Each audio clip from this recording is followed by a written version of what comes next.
I'm here today with these TID Radio M15 Global 4G PoC radios. So this isn't going to be like a normal walkie-talkie where it's using, radio frequency to go from one radio to a radio.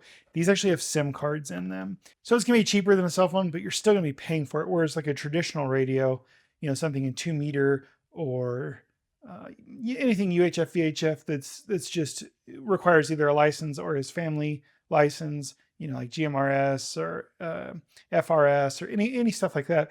You're just line of sight between the two radios. These are different because they're more like one of those phone companies, I don't know, 10, 20 years ago, had a phone where other members that had that phone on that network, you could just push to talk. It's kind of what these are. They're more like a push to talk to somebody instead of calling them on the phone thing. If you're doing something in the field and you don't want to be getting out phones and you want everyone to hear it kind of like a party line, you can put them all in a group. Now, they claim that it'll support up to 5,000 kilometers of intercom range. Obviously, that's relying on the cell signal. If you do not have that cell signal, it is not going to work. The way radio waves work is their line of sight. If the antenna can't see the other antenna, it's not happening. And you also lose, signal over distance. And since these are digital, if anything's interfering with that, whatever. The problem is out here where I live, there's not a cell signal in a lot of places. There is here at the house, so we'll test them and I'll show you that. But if you're going into the wilderness and you're hoping these are going to be like your savior so you can stay in contact, they're not. You need to do something else. Maybe look at Meshtastic for text communication. It has its own shortfalls. Look at getting your amateur radio licenses, looking at GMRS, FRS, stuff like that. Now, they claim there's zero lag time. There's a little bit of lag. I had these in the same room and I would talk into this one and this one I'd be like, hello. And then after I'd stopped, I'd get hello. And then the app, you could actually use the app too to communicate and it would go hello. That's actually kind of nice because if you've got your device or something and someone else has this, then you can kind of talk and that's pretty neat. I would have loved these when I was in school though. If something like this had existed back then, I actually think something like this did exist. I vaguely remember Toys R Us having something like this, but it was ridiculous. It was like 150, 200 bucks. And it was supposed to be a way you could communicate. And that company came and went. I imagine it's a lot easier to do this nowadays. Back then, the ongoing monthly fee was like 20 bucks. And that was a lot of money back then. My parents were like, no way. But I had a beeper. So, you can do private one-on-one chats. You can do the group chat. Allegedly, you can add friends in the app. I'm having trouble doing that on Android, so your mileage may vary. Now, they do use 4G LTE. You're going to have coverage there, a lot of places that you wouldn't have, necessarily like 5G or something. So that's kind of nice. Basically, what these are doing is they're just using a data SIM, I think. And if I'm not mistaken, they come with like a year. At least they do in some packages. So then you would pay after that. They're really light. They're only like 120 grams. They're actually almost too small for my hand. Like to use the buttons, my big bear paws. If you're like a woman or a shorter man or a child, they'll probably work pretty great in your hand. They do come with a clip that you can attach. It's in the box. I just haven't put it on. And that said, let's take a look at the app. So here's the app. I have added both devices to this app. I tried adding them to separate devices and they immediately went to different groups. I think you can go in and edit the groups, but again, the app is not working correctly.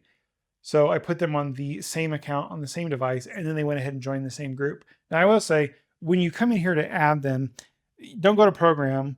I try to go to there. That's for programming other radios like Baofeng, kind of UV5R, like their version of the UV5R and stuff. As you can see here, they've got a bunch of amateur radios and other frequencies for that. It's like just kind of a catch-all app. What you want to do is you want to come to talk and then you do add.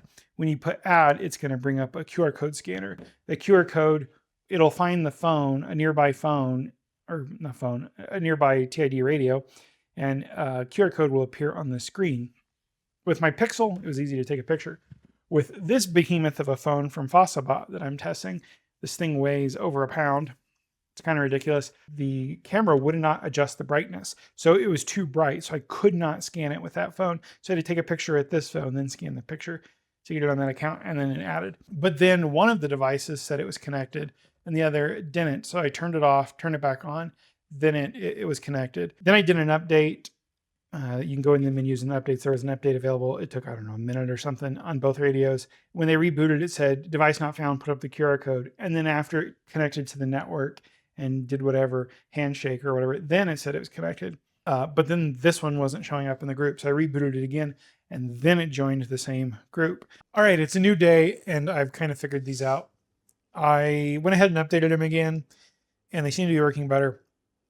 And I've kind of figured something out about transmitting. So when you push the push to talk, you're going to wait for that to turn red. That's why everything was cutting off. So what I'm going to do is I'm going to leave this one here where you can see it. I'm going to set my microphone next to it, and then I'm going to go, some distance removed from it, and we'll go ahead and transmit. Another thing I've learned is when I go ahead and key this and transmit, because I'm logged in the app and on that group, your phone will just make those noises. My phone's on silent and it still just makes the noises. So keep that in mind if you get a little startled when your phone starts making the radio sounds. So I'm going to leave that right there and we will go somewhere else. So, they work all right. I kind of see the point behind these, but I'm not so sure. I will say they can be pretty loud. I can hear the other one from here right now. So that's always nice. And I didn't wait for the red at the beginning of this. It may have been cut off. As long as you wait for that to come on, it doesn't cut off. That's good because I was confused about that at first. I don't know if the manual said anything about that or yeah, once that light goes red, otherwise anything before that's just not going to come through. So yeah, these are pretty cool. And then I'll show you here real quick. Testing 1 2. Testing 1 2. You can see it comes out of the phone via the phone app. I'll go to the other room. So I'm not on that microphone. And there you go. It just comes through on the thing. So yeah, pretty cool.